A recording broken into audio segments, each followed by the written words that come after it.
Muchas gracias por acceder a participar en esta entrevista. Para empezar, ¿me podría brindar por favor su nombre completo, edad, sexo y nivel educativo? A ver, mi nombre es Eric Jack Cruzado Bazán, tengo 40 años, sexo masculino y grado de instrucción secundaria. Muy bien. Empecemos con las preguntas. ¿Cuáles considera que fueron los principales problemas económicos, políticos y o sociales que se vivieron en el gobierno de Alberto Fujimori en el Perú? Bueno, a lo que yo recuerdo, en ese tiempo, en el año 1992, 91 creo que fue, eh, en lo económico la mayoría, o sea, todo el país vivió el cambio de moneda. Ese cambio del INTI al sol hizo que mucha gente perdiera sus inversiones, sus ahorros. Ya la plata no valía en ese momento. A esperar que vuelvas a trabajar y de recién a la semana o a la quincena traer de nuevo un nuevo dinero a la casa para poder comprar. Entonces eso trajo mucha preocupación, mucho caos trajo en ese momento en lo económico, ¿no? Para la mayoría de los peruanos. Eh, Hablo en lo que es los más pobres, ¿no? Lo que son conos, no tanto para la clase alta. Eso fue en lo económico. En lo social se vivía lo que es el terrorismo, ¿no? Y la gente estaba insegura porque había matanzas por todos lados, derrumbes de torres de luz, asesinaban en los colegios a los profesores.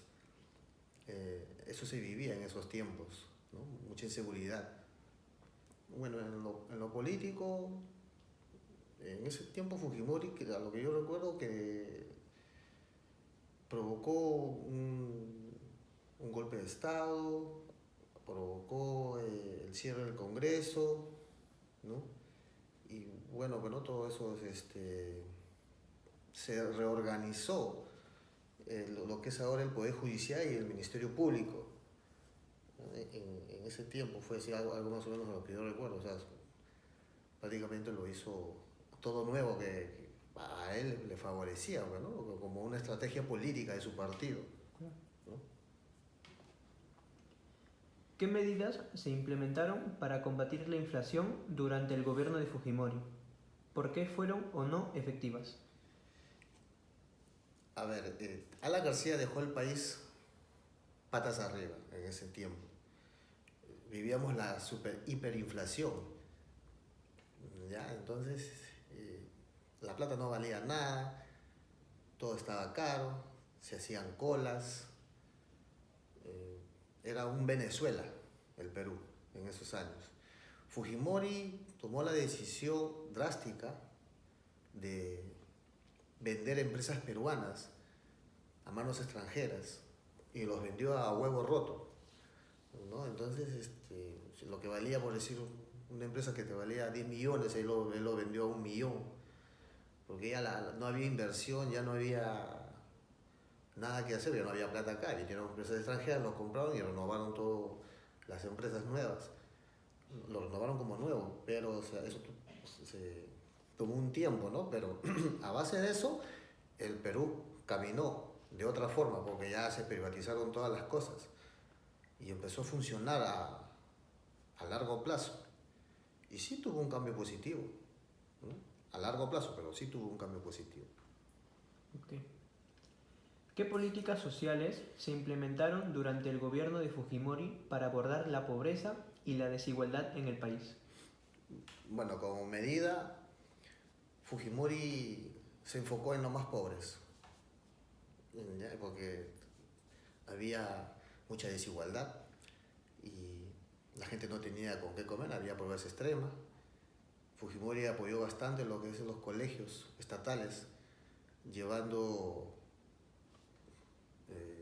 ropa, llevando zapatos, también se tomaba desayuno y también almuerzo. En ese momento salió el famoso Vitalac y el arroz con atún que se daba en los colegios, en la mayoría, todos los colegios estatales.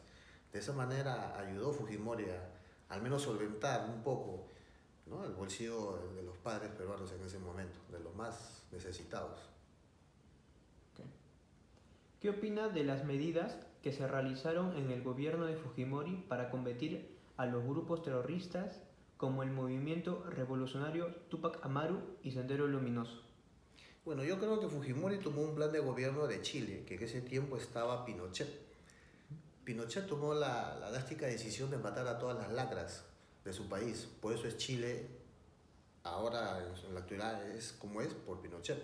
Y Fujimori toma ese modelo, también aniquilando, por decirlo así, ¿no? Dando drásticas sanciones a todos los terroristas y emerretistas, ¿no? Fujimori implantó leyes drásticas contra ellos y a escondidas, por decirlo así, ¿no? Porque era necesario para el Perú, porque el Perú Claro. vivía en ese momento coche bombas, muertes, unas matanzas a nivel nacional. Entonces era justo y necesario que se actúe de la misma forma para aniquilar de una vez a todas esas lacras. Okay. Durante el gobierno de Fujimori se realizó una campaña de control demográfico que consistió en la esterilización de miles de mujeres, sobre todo de las campesinas e indígenas. ¿Qué opina sobre esta política? Bueno, en ese tiempo, en los lugares más recónditos del Perú, no había campañas de salud, no había información sobre cómo llevar una vida sexual con tu pareja y cuidarte.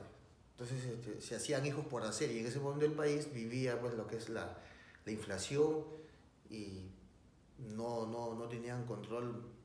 O sea, la gente hacía hijos por hacer, por decirlo así, porque no sabían cómo cuidarse, ¿no? No habían esas campañas de salud que te hacían para poder tener una vida sin muchos hijos, por decirlo así. Entonces, de manera, a ver, ¿cómo lo podemos decir? Lo hicieron sabiendo, ¿no?, que muchas mujeres ya no iban a tener hijos a futuro, pero en ese momento, entre comillas, era necesario para que ya no se haga hijos por hacer, para que ya la pobreza como que mengue, ¿no? Pero eso fue una medida muy drástica del gobierno de Fujimori, que no estoy de acuerdo, ¿no? Porque muchas mujeres jóvenes tenían un hijo, a veces no tenían ninguno y se quedaron con las ganas de tener y con las ganas de seguir teniendo, ¿no? Entonces mintieron en ese aspecto a la gran mayoría que eran mujeres campesinas, pues. Okay. ¿Conoce las medidas que se tomaron durante el gobierno de Fujimori para controlar la prensa y cuáles fueron sus repercusiones en la libertad de expresión? Fujimori fue muy astuto en ese tiempo. Fujimori, al estar en el poder, crea los diarios Chicha, que fueron El Chino, La Chuchi, El Ajá, ¿no? Fueron diarios Chicha que hablaban bien de él, ¿no? Y obviamente que la oposición le daba con palo, pero entonces crea eso Fujimori como para que le dé un respiro a los barrios más populares, que son los conos, ¿no? La gente lo apoyaba, le daba su apoyo total porque veía cambios en ese momento. Eso fue lo que creó en ese tiempo Fujimori, ¿no?, en crear diarios Chicha. ¿Cuáles fueron los eventos que llevaron a la caída del gobierno de Fujimori en el año 2000 y qué consecuencias tuvo para el país? Bueno, Fujimori ya había tenido 2 mandatos y quería seguir estando en el poder, pero ya salieron a flote ya muchas cosas que la oposición le daba con palo en ese momento, ¿no? Y se alzó un tal Toledo que hizo la marcha de los 4 suyos y que a las finales terminó por huir del país por corrupto, igual que Fujimori, pero al menos Fujimori dejó al país bien plantado, lo levantó de la superinflación aunque estábamos nosotros, ¿no? Y es por eso que ahora estamos como estamos, gracias a Fujimori, y ahora lo que viene es el continuismo. Cuando se fue Fujimori, el país lo dejó como una cierta recesión nada más. Se paralizó la economía por un cierto tiempo, pero después siguió adelante porque ya había un plan, ya había ya cómo manejar un país, ¿no? Sin terrorismo, sin muchas matanzas. Fujimori en parte dejó bien el país. Bueno, al menos yo que he crecido durante todo ese tiempo. Okay. Muchas gracias por participar de la entrevista.